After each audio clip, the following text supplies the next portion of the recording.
Арайлап таң атты, алтын сәуле таратты. Жарқырайды күніміз, жадырайды жүзіміз. Қайырлы күн, балалар. Қайырлы күн, мұғалім. Жақсы. Балалар, сабағымызды бастамас бұрын біздер бір жақсы көңіл-күймен ойын ойнап жіберейік. Жарай ма? Дайынсыз ба? Жақсы. Қалай тұрасыңдар? Осылай. Қалай жүресіңдер? Осылай. Қалай жүгіресіңдер? Осылай. Қалай аласыңдар? Осылай. Қалай бересіздер? Осылай. Тентек боласыңдар ма? Осылай. Қалай ұйықтайсыңдар? Осылай. Қалай отырасыңдар? Осылай. Ал ана тілі сабағын қалай білесіздер? Осылай. Тақтаға назар аударайық. Тақтадағы бірнеше қараңыздар. Не берілген? Дұрыс, буындар берілген балалар. Міне, қандай буындар берілген оқиыншы?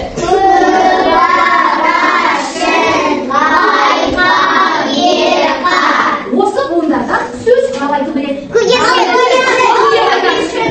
Дарын айта ғой. Көгершін. Ал мен байланыстырып жарай ма? Дұрыс айтасыздар.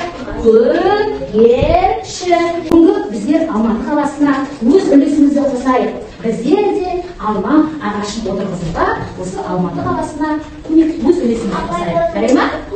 Толығырақ білуіміз үшін буындарда сөз құрауымыз керек.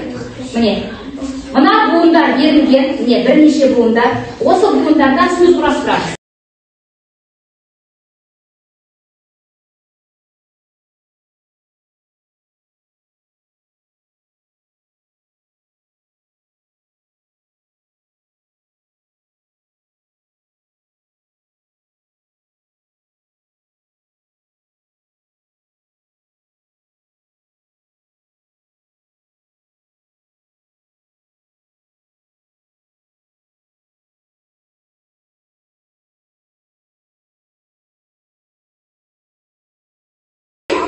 Бірінші буыннан Айнара оқи қойсын. Қасық, бала, қалам.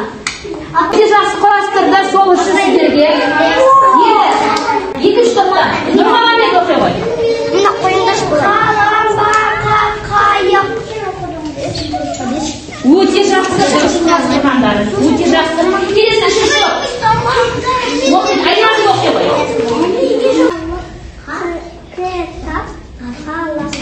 Өте жақсы. Сіздерге бір ұпай, бір алып.